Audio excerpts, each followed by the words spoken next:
Thank you all for attending our presentation today. We'll try to keep it entertaining and exciting, and talk to you a little bit about some of the work we've been doing, as well as to speak to, I think, the broader idea that now that I think it's pretty universally understood that ABA is a good intervention approach for persons with autism, that there are a lot of different varieties of ABA under that umbrella, and some of them may work a little bit better than others. And so we've spent time trying to tease apart those nuances and offer some of that information to you all here today.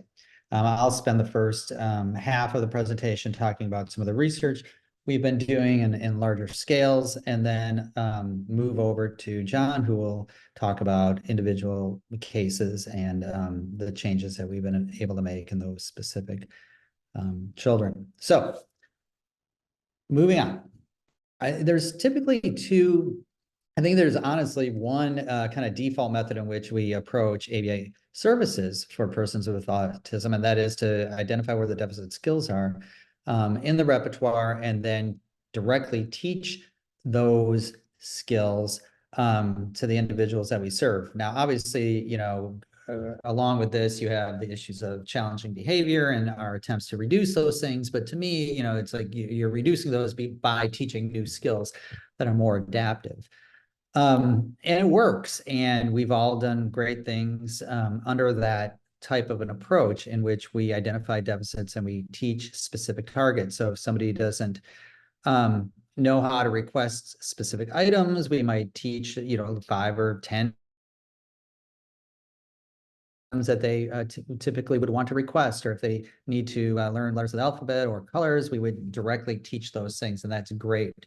However, in addition, or maybe in contrast to that, a variety of research that I've been involved with, as well as some others around the world have been exploring, is a different idea in which we try to teach concepts and how these kind of foundational core learning skills might actually serve as the backbone by which greater acquisition of the specific skill deficits could ride upon. So if I can teach you the underlying concepts of words to pictures, or my vocalization makes specific items appear, or matching images and the literal three-dimensional objects, or just kind of making sense of the world around me, would that facilitate, if I work on that skill set first, would that allow me to expedite the uptake of the skill deficits? So rather than target directly on skill deficits, I want to target more so on concept formation. And so I'll unpack what that all means in a second. This work is based off of a book, as well as a body of research that falls under the umbrella term of relational frame theory.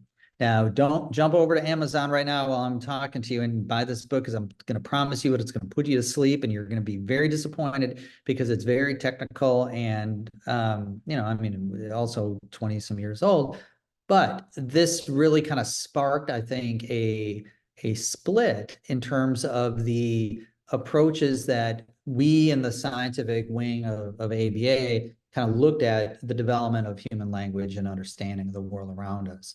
And so in this text, the authors kind of lay out this idea that language is a relating process. And what that means is that there's this kind of generalized ability that we have, or we lack, that allows us to make sense of the world around us in essentially 6 different ways. One is that we coordinate, or we look at equalness amongst stimuli, meaning that my voice and the word that I emit might be equal to an object, or it might be equal to an action. We also look at differences, meaning that I can detect differences between stimuli like hot and maybe hotter, or small and large, and various ways in which we might detect differences, or before and after, or first this and then that. Differences amongst stimuli. And then the next category of relating is what we call comparison, in which we might rank order things in various ways. Then opposites, hierarchicals, in which we might look at the containment of multiple items within a class of items. So food groups or things to do in the kitchen, or animals. And within those broad categories, we would have these subunits within those categories. So that, in animals, let's just say I have two different hierarchies, one of animals and one of vehicles. Within animals, I'm going to have, the various types of little critters out there. And within vehicles, I would have the ways in which we move around. And then or what we call deictic or perspective taking. And this could be something that spans time and place and space, whereby again, it's looked at as the beginning or the core of theory of mind and self-awareness, and being able to detect your space within the environment and how other people see you and how you see yourself. In order to build these 6 things, or what we call these 6 relational frames, there's 3 different steps that are required.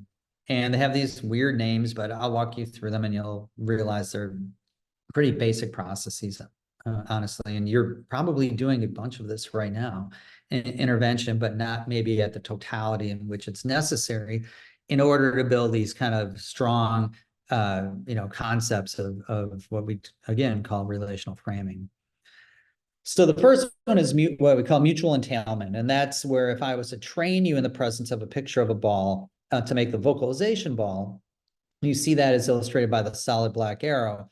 If I was to train you that with prompts and reinforcers and traditional ways of doing intervention, now in the presence of my vocalization, which would be something like, show me where the ball is, you should be able to make the inference backwards, or what we call a derived response, whereby if I have a picture of a ball and a picture of a cat, a picture of a car, you should be able to, because of your training in one direction, meaning that in the presence of the object, you're able to name it.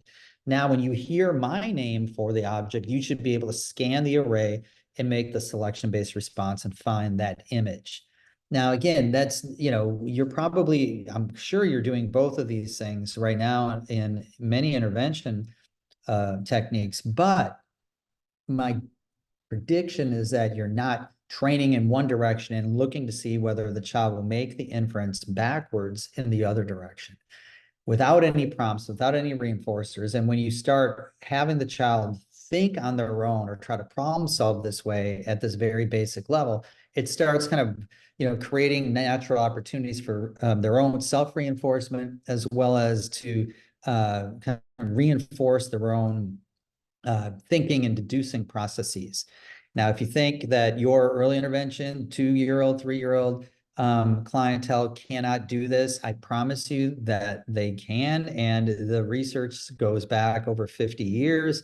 And honestly, this inferencing has been able to be demonstrated in many non-humans as well, such as pigeons and sea lions and a variety of other critters out there in the world. So I'm confident your crew can do this. So this is not something you wait to do.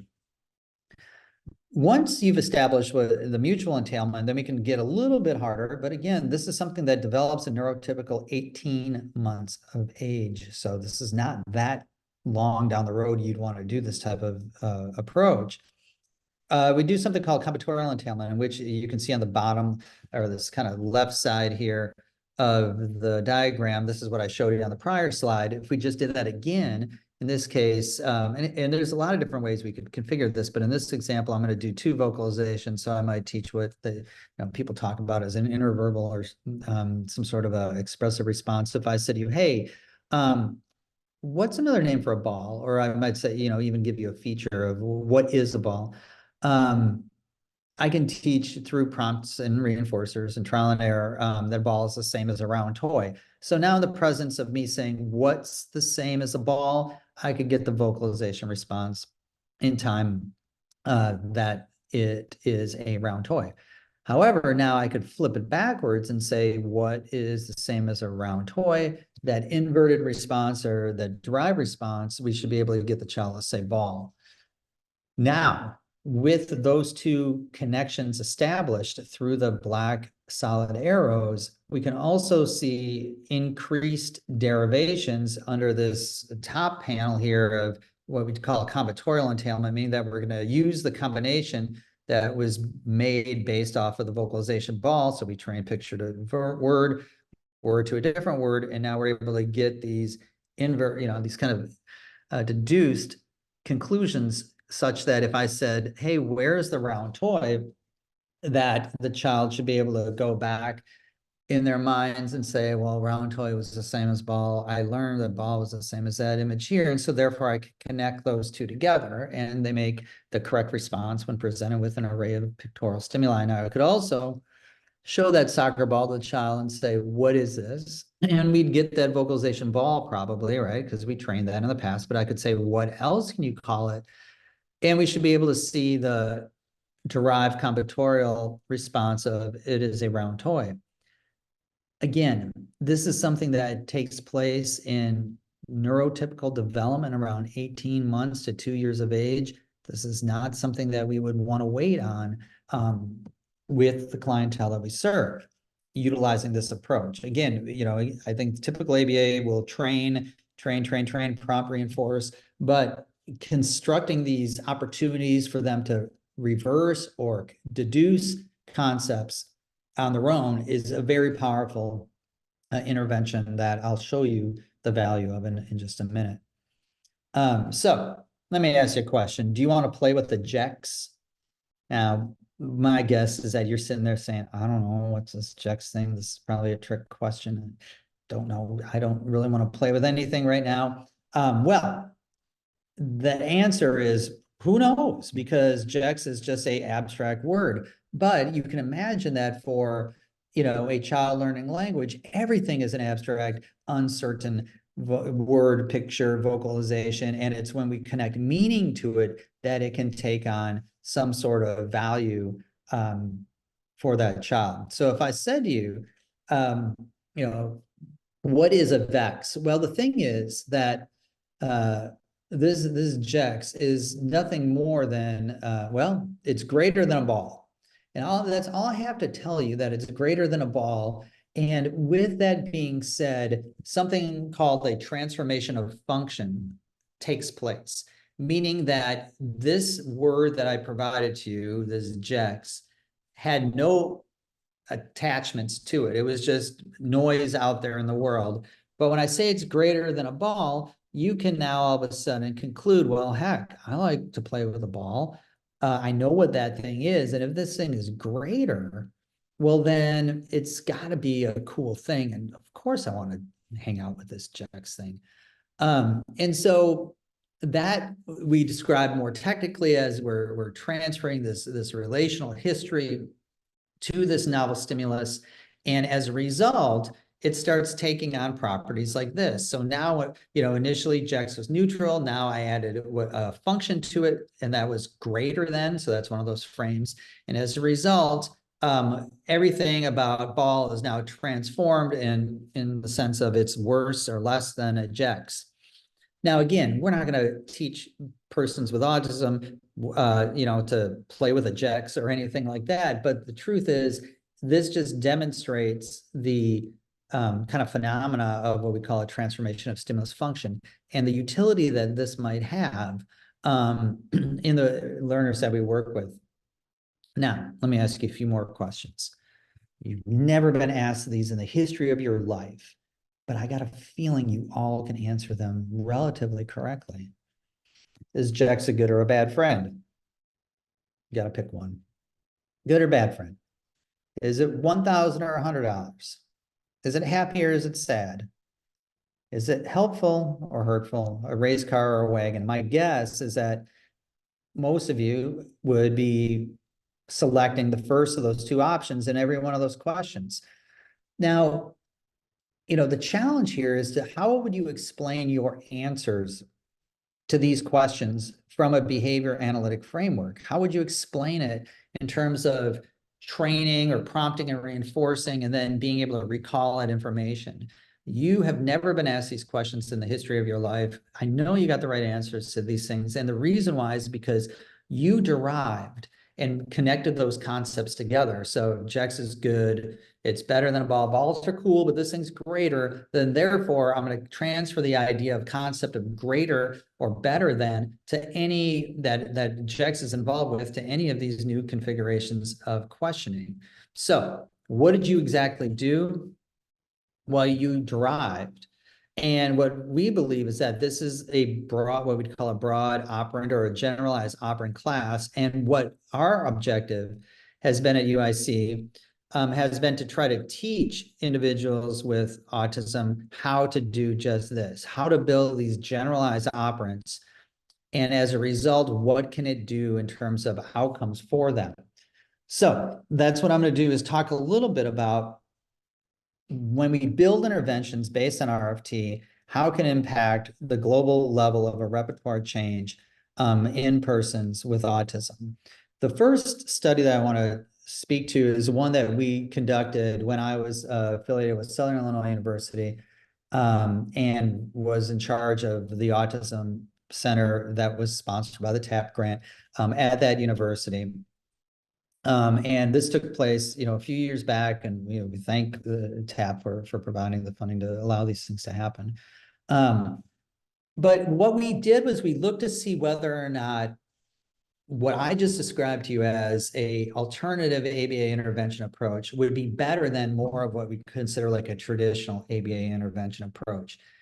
And sure enough, it was. And we published these data back in 2019 and replicated it. And I'll show that one as well. But the bottom line here is that we brought in kids to the university clinic, and they either went on a wait list or they were given one of two different types of intervention. The traditional ABA was one in which we did pretty much traditional standard of care, in which we taught, this thing called, the Skinnerian verbal operants, or we taught, labeling and requesting and basic social and communicative exchanges. Or we did what we call this comprehensive ABA, in which we did all of that, plus 50% of the intervention had to be on teaching these relational frames that I've been speaking to you about today. We did a few measures. We measured these kids on a full-scale IQ test, and then we also examined the number of skills that they had within their repertoire at that time on a ABA assessment. The intervention was only 12 weeks long, and the treatment dosage was only 4 hours a week. So this means we only saw these kids for 48 hours between when we gave them the pre-test on their IQ and a post-test on IQ. So again, I understand that repeated testing on an IQ test might result in some increases in the scores, but that's what the control group was for, to control for any practice effects on that test.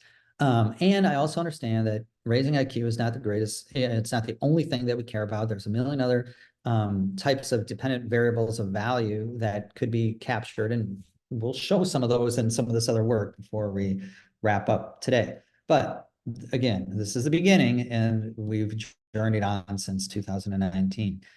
But what we would expect here is that if all ABA techniques are the same, there should really be no difference between the two different types of treatments, and hopefully ABA is better than nothing, and that would be what we would see when comparing these to the wait lists. What we found was that skill acquisition was really no different, meaning that if I was to enroll these children into our clinic, give them our 48 hours of treatment intervention, they mastered the kind of general same level of programs and skills. And here we see the two treatment groups, traditional and comprehensive, and then on the Y, we see the number of programs that they mastered in the curriculum that we use. We look at the t-test across these, no difference, but you can kind of see like the means seem to be a little bit greater for the comprehensive group, but no statistical difference. However, when we look at their IQ, what we see here is a full scale IQ change on the y-axis. What this means is that on day one, I'm going to get an IQ score. Let's just say it's a 40. And then on day 12 weeks later, I'm going to get another IQ score. And so I would subtract the post IQ from the pre IQ. And if there was no change, then the difference score would be a 0. And we see a 0 for 4 members of our control group. Now, if I was to gain 10 points of IQ during that intervention time, I would see a rise of 10 points when I subtract one from the other. And so you can see the various change score differences for each of these 3 groups. Now, again, every dot here is a child. And, there's obviously some variability here between what gains happened for each child in these different groups. But what's most meaningful, I think, well, a few things. Number one, not one single child stayed at a 0 change in our comprehensive group of treatment, which included at least 50% of relational framing targets for intervention. And a good, we had a few people here in the traditional group and our full control group. We see more people that did not get any effects of intervention. Then, you can look at the range and the statistical significance. And so as, I think about what group I would want my child in, it seems pretty clear that the comprehensive group would be the one I'd want to wager on. Now, I understand that these are small sample sizes, we got small treatment dosage and all of that, but what I hope to do with this study was to start the fire, not completely burn the traditional approach of ABA down just yet. However, we've continued to light more sparks on this thematic line of research and are getting very similar results. The next study that was done by myself and my co-presenter here, along with a school district outside of the state of Illinois, over in Hawaii, in which we examined that same type of an approach, but with much larger sample size in a public school setting and delivered by their staff, not by fancy university researchers, to see how this kind of comparison might be replicated or fail to replicate as we take this research into the real world. In this case, again, I'll kind of go through the methods a little bit quicker here, but bottom line is that we had 2 groups, 73 kids started. We randomly assigned them to 1 or 2 groups. In this case, they received the relational training portfolio, like I described before. The other 36 received standard ABA care. Each individual child had a one-on-one attached to them that was either RBT or an educational assistant. This was a intervention or a project that was only 6 hours of treatment per week, 6 to 9 weeks in duration. And we did a variety of pre and post measures as well. In terms of skill acquisition, we see that when we compare the relational training group and the treatment as usual group, or the standard ABA group, that there is, when it comes to before and after effects, we do see before and after effects on both of these things, meaning that both ABA types work kind of, fine. These graphs are a little bit more detailed than the other ones, but you see every single child before and after, and then connected by a line, and you see the change scores on the right panel of the graph. So that mirrors the displays I showed you earlier. Bottom line here is that we get changes in both of these groups. So you can see the 0 line here and the mean. We got a mean skill acquisition gain of about 20. And here we see about a gain of about 10. So we double the skill gains in these kids during that same time frame. But what was more important is the change score in IQ. And what we see here in the change score of IQ is that there was a significant change for the relational training group, but there was not one for the standard ABA treatment as usual group, again, replicating our findings even more, I think, conservatively with respect to, again, larger sample size, better controls, and all that stuff. If we want to look at just effect sizes, we did a variety of other measures I don't have time to get into today, but we looked at PDD-BI scores, CAR scores, Vineland adaptive scores, IQ change scores, and our curriculum assessment scores.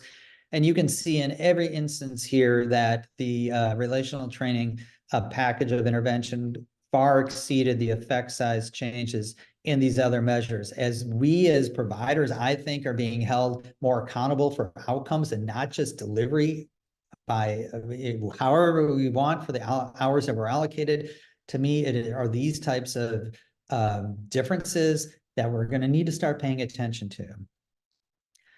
Science is a progressive enterprise. And even though while I'd like to, ride off into the sunset with my fancy little graph I just showed you, we got more work to do. And we've been doing a variety of follow-ups and projects to address these matters, and as well as to dial into some of the nuances of why certain learners may have big jumps in some of these dependent measures, and some might only have minor jumps in these dependent measures. And is it based on age? Is it based on severity of autism? Is it based on a dosage that we provide to them? And again, in both those studies I showed you, they're very small durations of time. We're talking weeks, not years of intervention. And so I'm embarking on some larger scale, longer longitudinal projects as well that you can stay tuned to a future TAP conference to hear about, perhaps. But we've got a few stories to tell about some of the other things we've been working on. One of them has been looking at, like, what exactly does relational training do to somebody? And, great, we can connect those arrows together, but what does that mean practically in terms of, like, the mechanisms under which these children are changing so that they can make sense of that world around them a little bit better.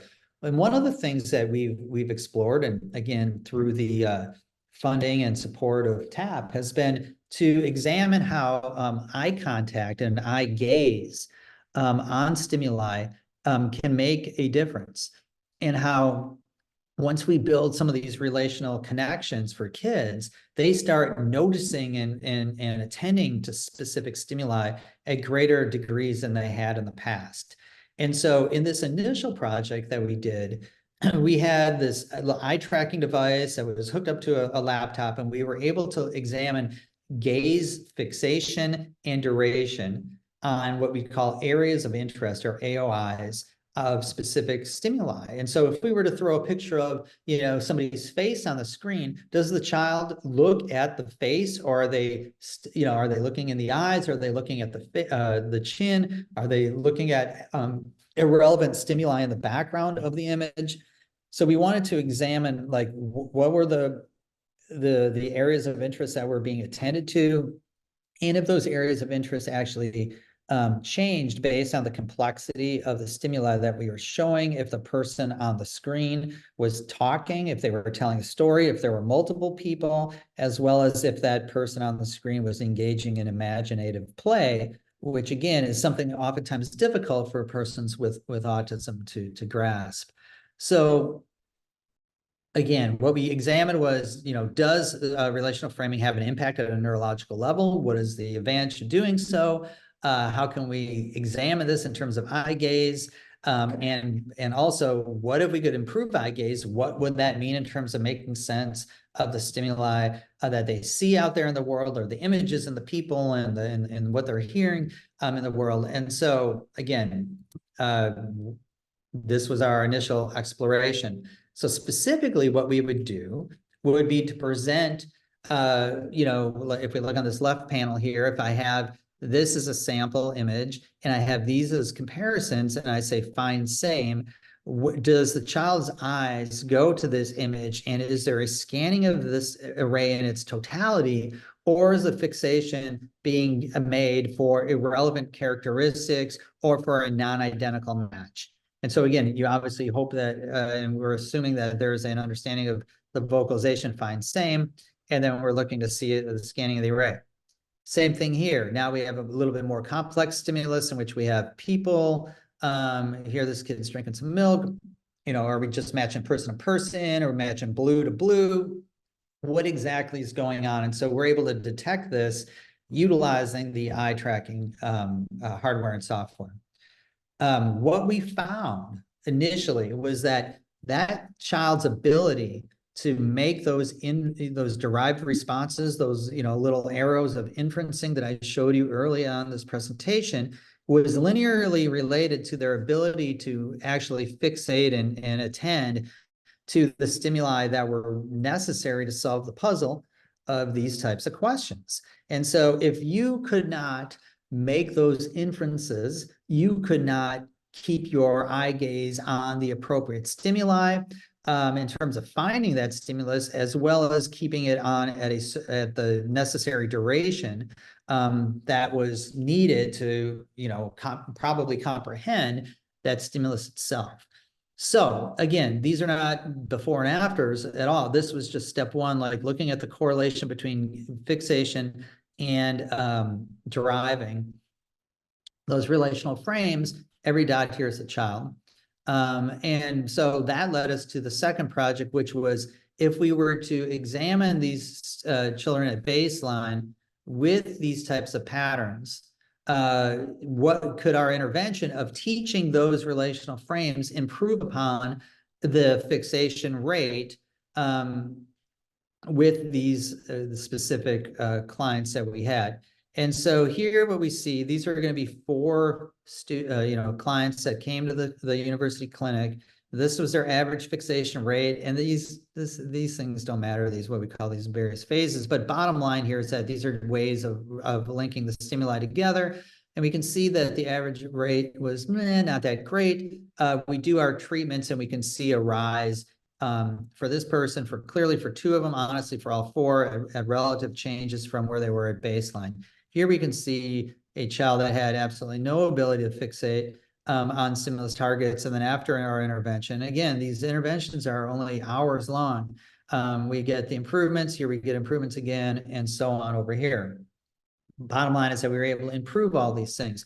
When we unpack it even farther and look at where are their eyes looking when people are telling them stories, when 2 people on a screen are having conversations, we want to look to see, are their eyes bouncing back and forth between the relative needed elements of the scene to ensure that they're capturing an understanding of what's going on. And then we're looking at the imaginary play and the items that they're being played with, or is the eye gaze drifting to the slide? Oh, I like green slides. And so they're looking at that instead of attending to the critical elements of the scene.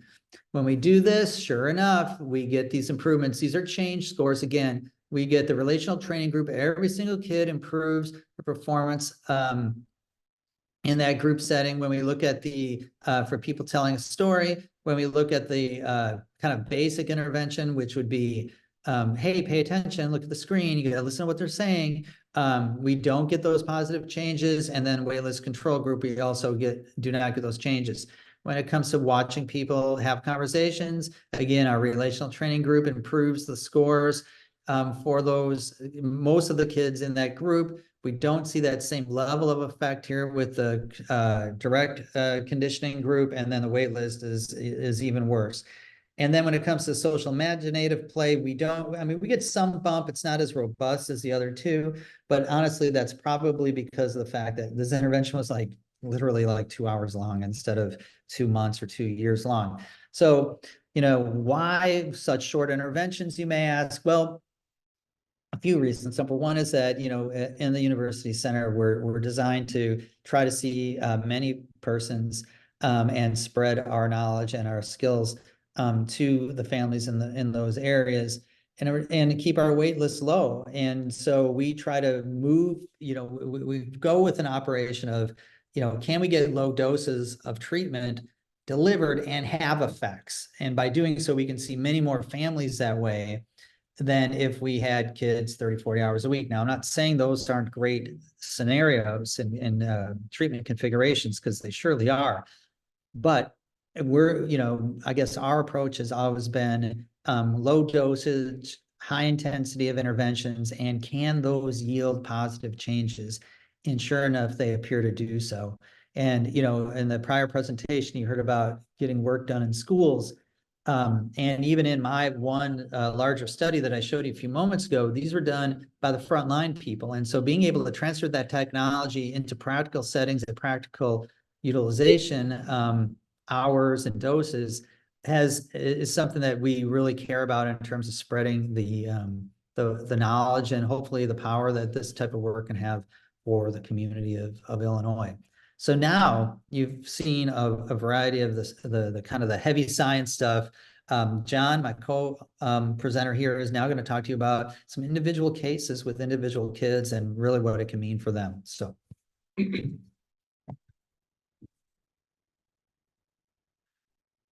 All right, good afternoon, everyone. My name's John from University of Illinois, Chicago. And what I'm going to present for the rest of the presentation today is a few kind of individual cases that we are seeing at the TAP clinic at UIC in terms of how we further explore the impact of relational frame theory, RFT-based intervention, both when it comes to kind of like ocular movement or eye tracking behavior, but also one specific technique that's called multiple exemplar training in terms of how that can help in forming or promoting the formation of an abstract concept among autistic learners.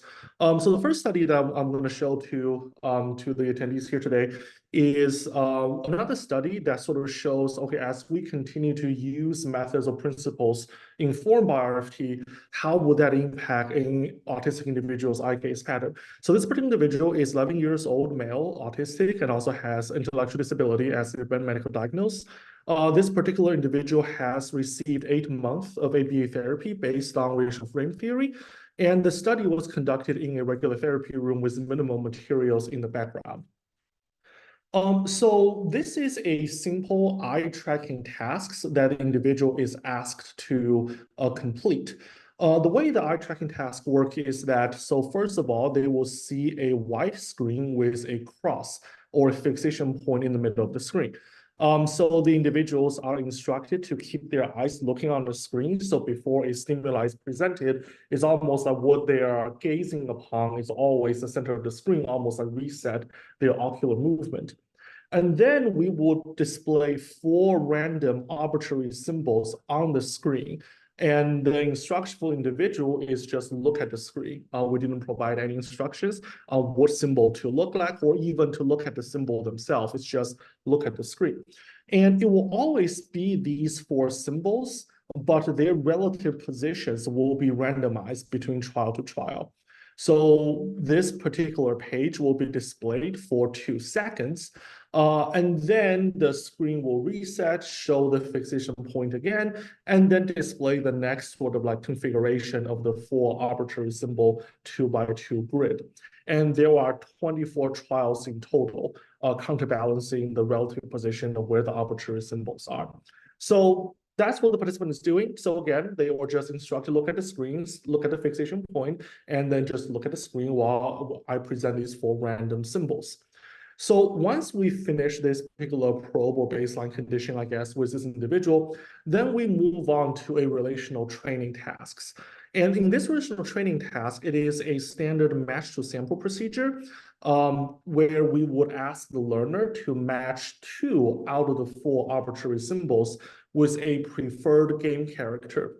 So essentially what we are doing is we're presenting an array of images on the table, and some of them are arbitrary symbols. And I will be handing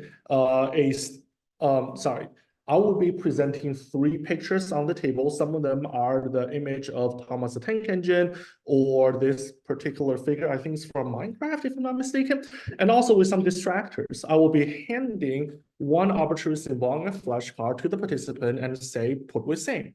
And the rule would be for this symbol to go with Thomas the Tank Engine, and then for this symbol to go with this Minecraft character. And the individual will receive corrected feedback in selecting the right picture that is in the array on the table. And we will continue to do that until the individual achieve the mastery criteria, which is 90% or above correct responding in 3 consecutive 10 trial blocks. And once the individuals have reached the mastery criterion, what we will be doing is something called, we will be testing for symmetrical responding, where now on the table, it will be all arbitrary symbols, and I will be handing the pictures with Thomas the Tank Engine or this Minecraft character to the participant, ask him to prove it's same.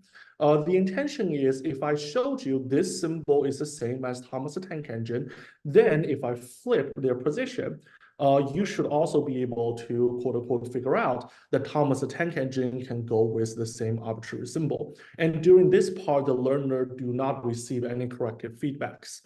And in terms of how often these arbitrary symbols are presented in the array or as an option for them to match, are all counterbalanced among all 4 arbitrary symbols. So this is the graph that shows how the fixation rate among both the arbitrary symbols that are matched to a preferred item versus the arbitrary symbols that are not matched to a preferred item. The graph on the left is the fixation rate before the relational training, and the graph on the right is the fixation rate after relational training. For the graph before relational training, this is called a violin plot with kernel density, and the wider that particular kind of like a box is, that means there is a higher probability for that value to be what the fixation rate actually is in the particular trial. And on the y-axis, you can see a spread in terms of what the fixation rate can potentially be. And so what we see here before relational training is that there are no statistically significant differences between the 2 arbitrary symbols that are matched or to be matched with preferred stimuli versus the 2 arbitrary symbols that are never matched to anything. We see there are no statistically significant differences, which is what we would anticipate, because if I am just staring at 4 random symbols, it's reasonable to assume that there won't really be any preferences. My eye gaze pattern are kind of randomly distributed across these 4 things. But what's kind of interesting is after relational training, now we start to see a significant statistical differences between the fixation rate among the stimuli in the experimental group. Those are the arbitrary symbols now being paired with the preferred stimuli, versus those arbitrary symbols in the control group, aka those 2 arbitrary symbols that were never paired to anything. So it's almost as if by doing these matched sample procedures, we are transferring properties of a preferred stimuli to this previously neutral stimulus, which is these arbitrary symbols, and then we are able to see sort of like a shifts in ocular movement or ocular behavior among what is previously neutral target. So it looks like, I mean, like, and again, it's not the most exciting sort of outcome when it comes to eye tracking in sort of like autism data or within this particular clinical sample.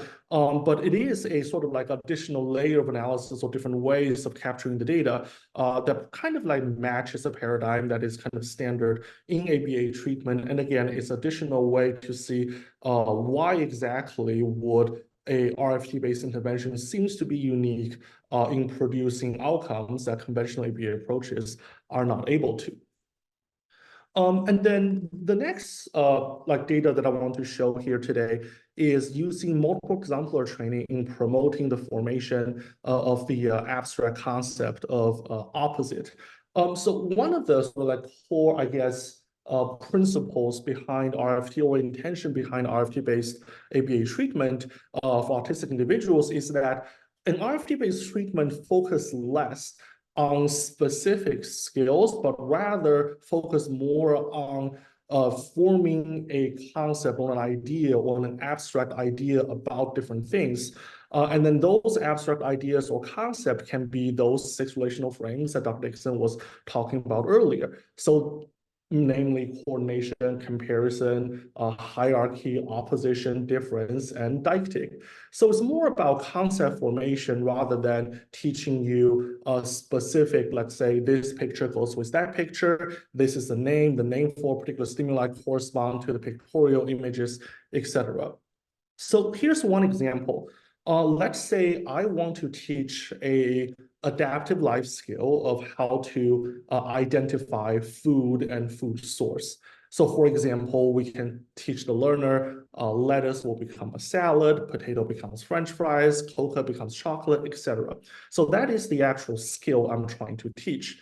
Now, using an RFT-based approach, we might do this particular program in two different steps. In step one, I will be showing a picture of lettuce holding in my hand. And then on the table, I have an array of different foods, salad, French fries, chocolate, etc. And I can ask, what does this become? So lettuce becomes salad. If I show you a picture of a potato, you will select French fries, etc. And this particular step is what's usually called a trained step, meaning that I will be providing corrective feedbacks, prompting, etc., to facilitate the correct response. And once step one is done, we will move on to step two. And in step two, instead of handing the participant a picture of a salad, I would be reversing that relationship. So now on the table in the array, they would see different food sources. So lettuce, potato, and cocoa. I will be showing them a picture of a salad and ask, what makes this? So the intention is, if I showed you lettuce becomes salad, then you should be able to figure out that salad comes from lettuce. And it's this ability to reverse these two pairs of stimuli that in this particular case that what we are really trying to teach. So imagine for most folks who are here attending today, chances are that we are able to figure that out or solve this problem like without additional help or automatically, quote unquote. But let's say for a particular learner, they might have a hard time doing so. In that case, we would use this thing called multiple exemplar training. So usually during multiple exemplar training, we will identify a subgroup of stimuli and designate them as exemplar class. And let's say once lettuce and potato becomes exemplar class, then I will be providing feedback for step two using these two pairs of stimuli. So essentially, I taught you lettuce becomes salad, and I will also taught you that salad comes from lettuce. I'll do the same for potato and French fries, but I will keep these three pairs of stimuli on hold. And then once the individual reaches the mastery criteria using lettuce and potato, then I'll be introducing cacao, sugarcane, and wheat. It's almost like I showed you how to derive using lettuce and potato. Now can you do similar things, aka how to derive using these three stimuli? So that's like what multiple exemplar training looks like in a nutshell. So in this particular program, or in this particular project, what we did is that we included two autistic males, and we are trying to teach them this abstract concept of opposite. Both of them receive center-based ABA for about 4.5 to 6 hours per week. And then this is sort of like the overall timeline of the different components of the project. Now I'll break them down over here. So every single trial or the task is a match to sample trials where we have 20 pairs of pictures that are the opposite to each other. So sun opposite to moon, hot opposite to cold, empty opposite to full, etc. And I will be showing one picture from class A on the top row and 3 pictures of class B on the bottom row and say, find the opposite. So during the baseline condition, we'll be using all 20 pairs of pictures and we'll cycle through them 3 times, so 60 trials in total, and the participant will not receive any feedbacks. And so they will see this sort of configuration on the table with 1 picture on the top, always from class A, and 3 pictures from class B, and find the opposite with no feedback provided. After the baseline condition, we will see where the participant's response is, and then the assumption is that they will not be able to complete the task. And then we will move on into multiple exemplar trainings. So in this particular MET kind of phase, what we did is that we randomly selected 3 pairs out of the 20 pairs of pictures and designate them as the exemplar class. And then for these 3 pictures, then we will start to provide feedbacks, corrective feedbacks, to show the participant which one is the opposite to the picture on the first row. And we will be doing this in 10 trial blocks and continue to cycle through it until the individual reach the mastery criterion, which is 80% or above in terms of correct responding on the first attempt on a particular trial. So we cycle through this multiple exemplar trainings, and once individual hit the mastery criteria, then we will go into this probing stage. And in the probing stage, we will be using the same pool of 20 pairs of pictures, same match to sample task, but we will only cycle through them 2 times, so 40 trials in total, and the individual would still not receive any corrective feedbacks. And what we're trying to see is, now I showed you what does opposite mean using 3 pairs of pictures. Can you do the rest, or can you figure out the rest by yourself? And that's what the probing is trying to do. If the individual can, aka the same 80% of above mastery criteria, the individual would exit the study. In the event the individual is not able to, then we would return to the MET phase over here. And when I return to the MET for the second round, what I'll be doing is that I will randomly select one more pair of the picture from the same pool and add them to the exemplar class. So when I did MET for the first time, I have 3 pairs already identified. When I do it for the second time, I move one stimuli from the pool and add to the exemplar class. So I have 4 pairs of stimuli I'm using during multiple exemplar training.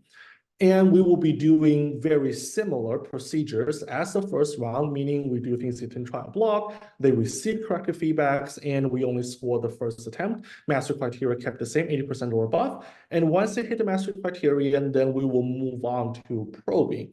So during the second time of probing, the probe will look exactly the same as the first time I'm probing them. So we're probing them again. And depending on the outcome of the probing, we will be repeating the same cycle, meaning that if the individual is able to reach the master criterion, then they will exit the study. If they are not able to, then I will move back to the MET phase, but again, move one more pair of stimuli, adding them to the exemplar class, and just repeat the cycle until the individual exit the program. So this is the graph that for the data that we have collected so far. So for one participant, he was able to finish the entire protocol, and the second participant is still ongoing. So for the first participant, we can see over here, it's a typical line graph. On the x-axis, we see the sessions. On the y-axis, it's a percent correct responding. The closed black circles describe the score for multiple exemplar trainings. And then the open squares here are the participant performance during baseline or probing. And we can see the participant was cycling through baseline, multiple exemplar training, probe again, MET again, probe again, until they finally reach the master criterion and then exit the program. And what we see here is that as more and more pairs of stimuli are added to the exemplar class, we see that for the original 20 pairs of pools, although the majority of stimuli never received any sort of like program contingencies in terms of us telling the participant, did you get it right, did you get it wrong, we do see this formation or this improvement in the overall performance, although they've never been directly targeted, aka hinting at this formation of, okay, this individual now understand, at least within this 20 pairs of pictures, what does opposite mean. So again, this is a super sort of like a quick sort of like a demonstration, I guess, in terms of like how multiple exemplar training, a technique within this umbrella of like RFT-based intervention can be used in autism intervention. And let me take a look at the time. Okay. So I guess to kind of sum up in terms of what both Dr. Dixon and myself presented today, not all ABA techniques are the same, although ABA is sort of derived from the Skinnerian conceptualization of human behavior and also human language and cognition. There has been substantial evidence to show that RFT-based treatment seems to be able to produce unique outcomes that are sort of like unable to be replicated by the conventional way of doing ABA. Science is a progressive enterprise, and so is the same for the science of ABA. Not only do we need to continue pursuing all these research objectives within a laboratory setting, but also more importantly, how do we translate them to the actual practice on the front line, so clinicians and more importantly, clients and their families can actually benefit from this improvement or innovation within the scientific literature. Relational learning for us sits at the core in terms of what we consider as the next chapter of ABA, both in producing global level repertoire change and also tackle these more trickier concepts that are a little bit hard to directly operate using conventional method. Our hope is that these new ABA techniques can be sort of disseminated to the front line, so providers on a day-to-day basis have access to them and can incorporate them into their practices. So with that being said, thank you very much for attending to our presentation, and we'll be happy to take questions. I think we have a few more minutes left. We do. We had a question. Someone indicated that they've attended peak trainings and a barrier to mastering the peak curriculum and subsequent implementation for her specifically was cost and time. So she was curious if the process has changed at all, or is it the same? Because she wants to share this knowledge, but is hesitant without receiving proper training. We offer training, we offer small. No, I'll just walk. Yep, all right. I'm just passing the laptop around to Dr. Dixon.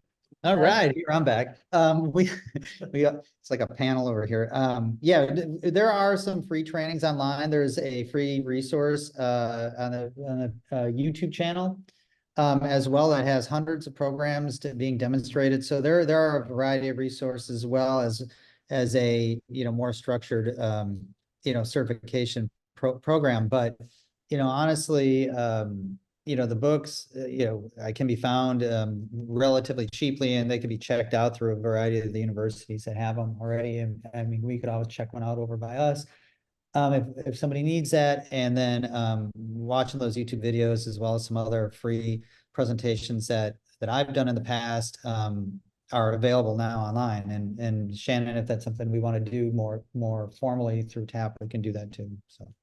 Perfect. That'd be great. Thank you. We have another question about social validity. Are parents and teachers seeing the effects of student increases on standardized tests via real world applications? Yeah, I mean, though that social validity is always, somewhat anecdotal, and, you hear the stories, and I mean, we do hear those, in terms of, improvements in the child and at home, and, what the family life has been.